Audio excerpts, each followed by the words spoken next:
श्री राधा कृष्ण के चरणारविंदों में शतकोटि नमन वंदन करते हुए मित्रों को, जिज्ञासुओं को, धर्म प्रेमियों को, ज्योतिष विज्ञान प्रेमियों को हर हर महादेव बम बम भोले नमः शिवाय। मित्रों, ये जो शनि की जो साढ़े साती है, शनि की जो साढ़े साती जो चल रही है कुंभ राशि वालों पर, कुंभ राशि वालों पर जो शनि की साढ़े साती चल रही है,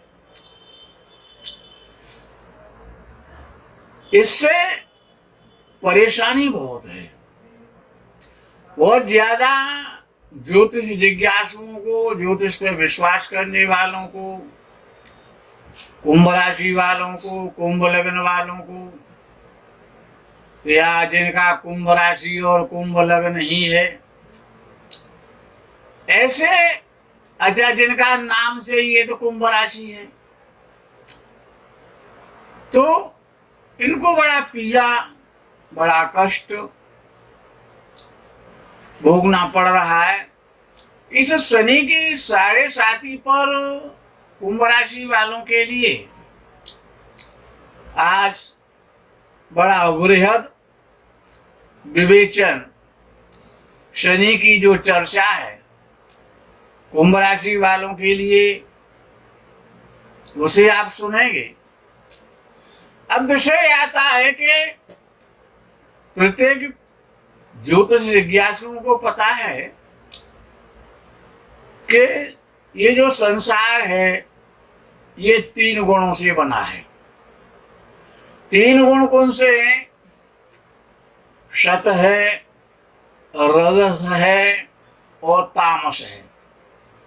यानी ये जो सृष्टि है, जो चर अचर चराचर चेतन जड़, ये जो चारों प्रकार की सृष्टि है, स्वेद अंड जरायुज उद्भिज, ये जो भी कुछ दृष्टिगोचर होता है, वन पहाड़ पर्वत पशु पक्षी नदियां समुद्र मनुष्य स्त्री, ये जो भी कुछ चराचर में दृष्टिगोचर होता है, सुनाई देता है, जितने प्रकार के रंग हैं, खुशबू हैं, वस्तुएं हैं, पदार्थ हैं, प्रत्येक में 3 गुण हैं। और ज्योतिष शास्त्र में भी केवल 3 गुण ही हैं। ये भाव और ये ग्रह, ये सृष्टि का एक स्वरूप है। शरीर का स्वरूप है, मकान का स्वरूप है, पुत्र का स्वरूप है, माँ का स्वरूप है, पड़ोसी का स्वरूप है, मोहल्ले का स्वरूप है। इसको जितना विस्तृत हम करते जाएंगे ये उतना विस्तृत होता जाता है, और जितना इस स्वरूप को संकुचित करता जाएंगे उतना ये छोटा होता जाता है। अब विषय ये है कि जो सबसे छोटा जो कण होता है वो अणु होता है। विज्ञान की, साइंस की भाषा में सबसे जो छोटा कण होता है वो अणु को, जिसे अणु कहते हैं। तो आइंस्टीन का जो सिद्धांत है वो ये है कि अणु को भी तोड़ा जा सकता है। सबसे छोटा जो कण है, जो अत्यंत सूक्ष्म है, जो नेत्रों से प्राय दिखाई नहीं देता, उसको अणु कहते हैं। और उस अणु को भी 3 भागों में विभक्त किया जा सकता है। एक उसमें से न्यूट्रॉन हो जाता है और एक प्रोटॉन हो जाता है, पॉजिट्रॉन कह दो उसे, और एक जो होता है वो बैलेंस करता है। हा? इस प्रकार से आप इसको समझ सकते हैं कि न्यूट्रॉन तो नेगेटिव होता है, इसीलिए तो सर न्यूट्रॉन कहा जाता है। और एक पॉजिटिव होता है, नेगेटिव और प्लस। ये जो सिद्धांत है, नेगेटिव और पॉजिटिव, माइनस और प्लस, ऋण और धन, दिन और रात्रि, आकाश और पृथ्वी, स्त्री और पुरुष, बाल और वृद्ध। इसी प्रकार से ये इसमें न्यूट्रॉन तो नेगेटिव है और प्रोटॉन पॉजिटिव है।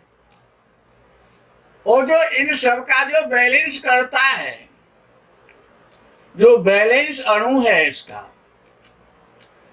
क्योंकि न्यूट्रॉन और प्रोटॉन जब मिलते हैं तभी तो प्रकाश होता है। नेगेटिव और पॉजिटिव जब तक नहीं मिलेंगे तब तक कोई कार्य नहीं होता है।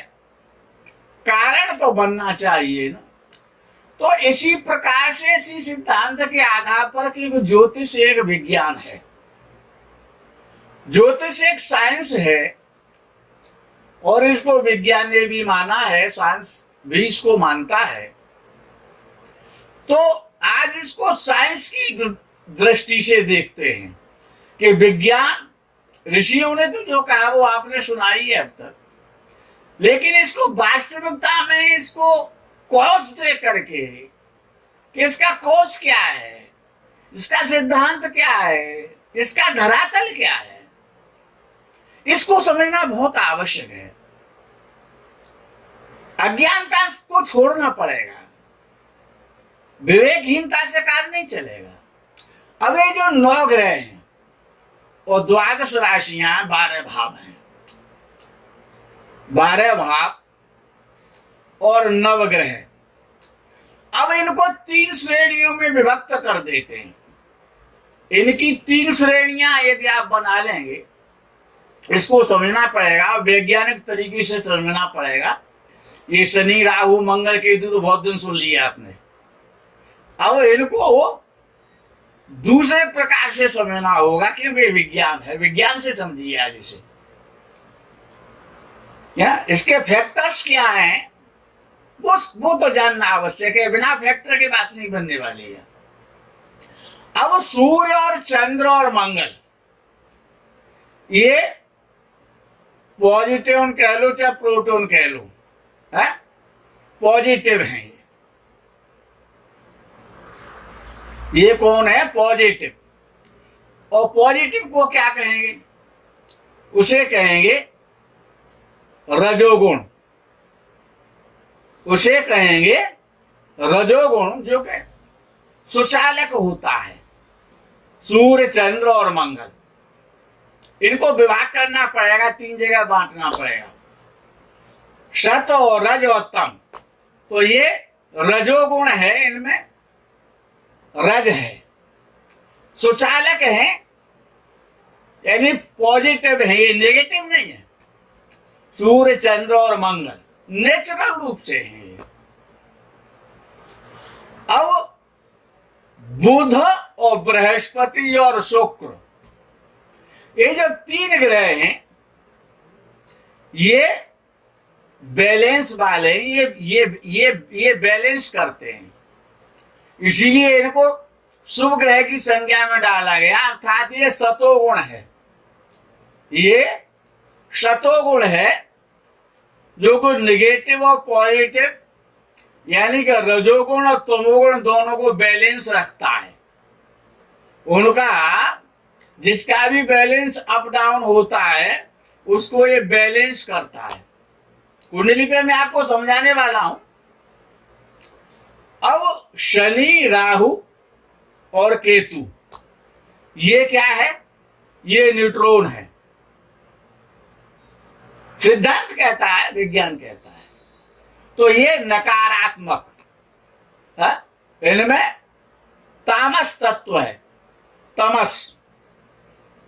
तो इन ग्रहों को हमने इस प्रकार से सूर्य, चंद्र, मंगल, बुध, बृहस्पति और शुक्र, ये सतोगुण में आ गए। रजोगुण में सूर्य, चंद्र, मंगल आ गए। तमोगुण में शनि, राहु और केतु आ गए। और तमोगुण को ही विद्वानों ने नेगेटिव कहा है। नेगेटिव धीरे धीरे रुक रुक करके गिरना, फिर खड़े होना, गिरना, फिर खड़े होना, फिर चलना, फिर गिरना, फिर ये नेगेटिव ऊर्जा है, शनि, राहु और केतु। अब विषय ये है कि सारे ग्रहों का विश्लेषण तो इतनी जल्दी नहीं हो सकता, विवेचन, उन पर चर्चा, केवल आज शनि पर चर्चा करते हैं। शनि पर चर्चा करते हैं तो विषय यह है कि जो कुंभ राशि वाले लोग हैं, जिनकी कुंभ राशि है, उन पर शनि की 7.5 चल रही है, प्रारंभ है और वो चल रही है, चाहे कुंभ राशि है चाहे वो कुंभ लगन है। अब विषय आता है कि प्रथम जो ढैया होती है, उस जिसको लोहपात कहा जाता है, वो बड़ी कष्टकारी होती है। जो कि कुंभ राशि और कुंभ लगन वाले उसका भोग रहे, उसका आनंद ले रहे हैं। अब विषय आता है कि ये शनि क्या है कि वो नेगेटिव ऊर्जा है, ऋणात्मक, धनात्मक नहीं है, ऋणात्मक है। अच्छा, अब इस कुंडली को अगर हम ट्रायंगल में बना दें, ट्रायंगल इसका कर दें, तो ये जो यहां से अगर हम इसका ट्रायंगल बना करके लाते हैं इस प्रकार से कि ये हमने ट्रायंगल बना दिया, तो अब इसमें है क्या कि छठवा, अब इसमें ये ट्रायंगल है तो बुध और शुक्र और बृहस्पति ये लगन को विशेष शुभ इफेक्ट पहुंचाते हैं। ये लगन के लिए, क्योंकि ये बैलेंस है, इसी बैलेंस से तो ये दोनों कोणे रुके हुए हैं। अगर हम इसको ट्रायंगल मान लेते हैं तो अब इस कुंडली के भी अगर हम सत, रज और तम 3 विभाग कर दें तो क्या होगा कि पहला भाव, दूसरा भाव, तीसरा भाव और चौथा भाव ये तो सतोगुण में आ जाते हैं, ये सतोगुण में आ जाते हैं। और 5वां, चौथा, छठा और 8वां ये जो भाव हैं, ये भाव आ जाते हैं रजोगुण में, और भाग्य, कर्म, लाभ और व्यय ये आ जाते हैं तमोगुण में। हा? अब विषय ये आता है कि शनि जो है वो तम का कारक है, अंधकार का कारक है। अच्छा, विषय ये है कि ये तमोगुण को निकाल दिया जाए, रुकावट। जो अब आपने एक बॉल को फेंका और वो बॉल थोड़ी देर स्पीड पर जाएगी, फिर रुकेगी, फिर चलेगी, फिर रुकेगी और एक जगह जाकर के रुक जाएगी। अगर ये रुकने की शक्ति खत्म हो गई ना, यानी जो नेगेटिविटी है हमारे अंदर, ये अगर ये रुकने की शक्ति जब खत्म हो गई, अब जिस प्रकार से आपने किसी गुब्बारे में हवा बंद कर दी और उसको बंद करके छोड़ दो तो वो रुक नहीं पाता है। इसी प्रकार से अगर ये शक्ति जो तमोगुण वाली है, जो नेगेटिव वाली है, यही तो हमको रोकती है, यही तो बाधा देती है। और जब ये नेगेटिव शक्ति जब ज्यादा बढ़ जाती है, नेगेटिव शक्ति कौन सी? शनि वाली शक्ति जब 7.5 प्रारंभ होती है तो वो क्या है? नेगेटिव शक्ति है। अच्छा, नेगेटिव शक्ति का काम क्या है कि सबसे इंपॉर्टेंट क्या है कि वो लग्न है। पूरी कुंडली को जो बैलेंस रखता है वो लग्न है। इस पूरे ट्रायंगल को जो बैलेंस कर रहा है वो लग्न है। और जब शनि 10वें भाव में बैठता है तो वो सबसे, अब शनि की दृष्टि तीसरी दृष्टि और इस द्वितीय भाव पर पड़ेगी राशि से, तीसरी दृष्टि। अब तीसरी दृष्टि कोई ऊपर से तो टपकेगी नहीं। अगर ऊपर टकने वाला कोई सिद्धांत होता तो फिर वो यहां पर लिखा जाएगा कि यहां से शनि की दृष्टि नीचे गिरती है, ऐसा तो कोई सिद्धांत नहीं है। पहले शनि लगन भाव को देखेगा, और जब लगन भाव को देखेगा जब तो इस भाव में आएगा। अच्छा, घुमा करके तो दृष्टि लाएगा नहीं, ऐसा तो कोई सिद्धांत नहीं है, क्योंकि आपके पास भी नहीं है। आगे देख रहे हैं तो ऐसा कोई सिद्धांत तो है नहीं कि बिना घूमे और आप पीछे भी देखने लग जाए, ऐसा तो कोई सिद्धांत है नहीं। तो जब शनि देखेगा तो सीधी सीधी उसकी दृष्टि होगी, तो वो पहले भाव पर भी होगी और द्वितीय भाव पर भी होगी। हाँ, इतना तो होता है कि जो अगर हमारे पीछे कोई व्यक्ति खड़ा है और आकर के खड़ा हो गया, चाहे हम उसे देखें ना देखें, लेकिन ये तो आभास हो जाता है कि हमारे पीछे कोई आकर के खड़ा हो गया है, तो हमारा जो प्रभाव है वो उस पर भी जाता है कि अगर हम रास्ते में खड़े हैं और वो आ रहा है तो उसको या तो हमसे बचा करके निकले या फिर वो हमसे टकरा जाएगा, तो हमारा प्रभाव पीछे वाले हाउस पर भी पहुंच जाता है। अर्थात शनि का जो प्रभाव है, जब शनि द्वादश भाव में आता है तो उसका प्रभाव लगन पर भी होता है और धन भाव पर भी होता है और लाभ भाव पर भी हो जाता है। यद्यपि वो लाभ भाव को देख नहीं रहा है, लेकिन जो पार्श्व दृष्टि होती है, जो पड़ोसी है ना, उसका जो पड़ोसी है, तो पड़ोसी का प्रभाव तो पड़ोसी पर आ जाता है।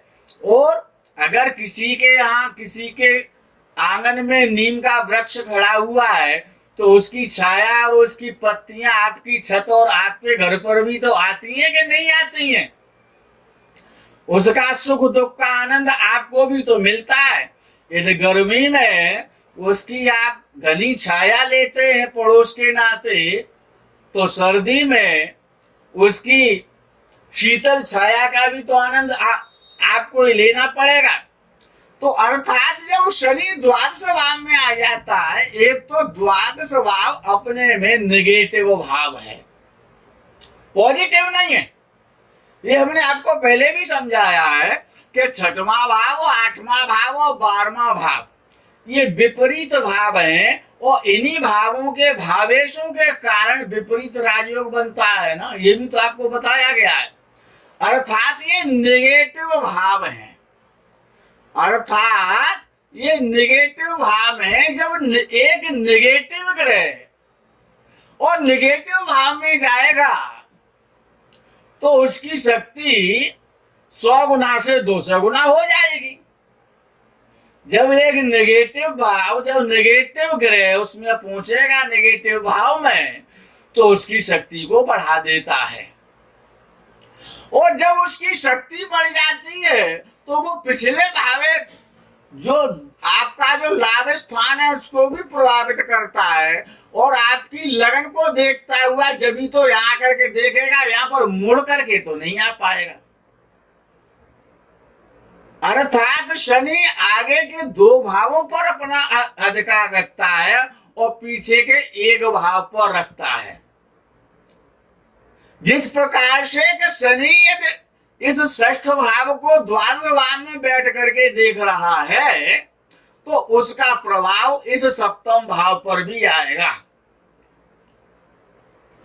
शनि का प्रभाव अगर षष्ठ भाव पर उसकी दृष्टि है तो शनि का प्रभाव इस सप्तम भाव को भी पीड़ित करेगा, और जब सप्तम भाव को पीड़ित करेगा और दशम से देखते हुए फिर भाग्य स्थान को पीड़ित करेगा। अर्थात स्थिति ये हो जाती है कि लाभ स्थान और द्वादश भाव और लग्न भाव और धन भाव, 4 भाव आपके सामने ये हो जाते हैं एक जगह जब शनि की साढ़े साती आती है तो वो कितनी भयंकर होती है, वो इतनी दुखदाई क्यों है, वो इतनी कष्टकारी क्यों है, उसको समझना है। उसके बाद में ये षष्ठ भाव को देखता है तो षष्ठ भाव निगेटिव हो जाता है और बहुत ज्यादा निगेटिव हो जाता है। उसकी जो निगेटिव जो शक्तियां हैं वो हावी होने लग जाती हैं। जब चोर को चोर अगर उसका दोस्त है किसी चोर का, और जब चोर का दोस्त चोर को देख लेता है तो उसका साहस बढ़ जाता है, उसकी खुशी बढ़ जाती है। इसी प्रकार से, और जब द्वादश भाव में शनि चल रहा है कुंभ राशि वालों का, तो शनि की साढ़े साती है तो आपका लगन भी पीड़ित हो रहा है, आपका धर्म भी पीड़ित हो रहा है, आपका ऋण भी आप पर बढ़ रहा है, आपको शत्रु परेशान कर रहे हैं, आप स्वास्थ्य से परेशान हैं, आप व्यापार से परेशान हैं, आप पत्नी से परेशान हैं, आप साझेदारी से परेशान हैं, और आपका भाग्य साथ नहीं दे रहा है। आपका भाग्य साथ नहीं दे रहा है। और मुख्य क्या है कि आपका जो यश है, जो आपका सम्मान है, जो आपकी बुद्धि है, जो आपकी प्रतिष्ठा है, जो आपकी आयु है, जो आपकी निद्रा है, रात में नींद नहीं आ रही है, हा? और जो आपका धन है, जो आपका विवेक है, विवेक मर जाता है, ज्ञान मर जाता है, क्रोध की उत्पत्ति हो जाती है, हा? तो पॉजिटिव में नेगेटिव इंटर हो गया ना। दो पॉजिटिव उसने भावों को कवर कर लिया, नेगेटिविटी बढ़ने लगी और पॉजिटिविटी कम होने लगी। अब करना क्या है, ये व्याख्या पूरी नहीं हो पाती है क्योंकि समय उतना ही होता है विवेचन के लिए। यदि मिनट बढ़ा दिए जाए तो आपको सुनने में कष्ट होता है, तो इसीलिए अब मैं उसका उपाय बता देता हूं। उपाय ये है कि जो आपके घर में जो तवा है जिसपे किचन में खाना बनता है, उस तवे पर, उस पुराने तवे को निकालें और किचन के यूज के लिए नया तवा ले आए, और एक पाव काले उड़द ले आए, सरसों का तेल से उनको चमका दें, और उस पे अपने उस किचन का तवा ले करके उस पर उड़द भर दें। उस तवे पर आप 11 सिक्के पुराने रख दें, और जो आपका जो चिमटा है जिससे रोटी को उलट पुलट किया जाता है, उस चिमटे के सहित शनिवार की शाम को सूर्यास्त के बाद यदि आप किसी वृद्ध भिखारी को अपने सिर के ऊपर से 7 बार घुमा करके और ये दान कर देते हैं, यदि आप दान कर देते हैं तो जो दान का जो फल होता है वो पॉजिटिव मिलता है, वो पॉजिटिव मिलता है। अर्थात जो नेगेटिविटी जो बढ़ती जा रही है वो नेगेटिविटी कम हो जाएगी, पॉजिटिविटी बढ़ने लग जाएगी। इसीलिए दान किया जाता है। दूसरा काम क्या किया जाता है, उसका चिंतन किया जाता है। अर्थात जप है, तप है, मंत्र जप है।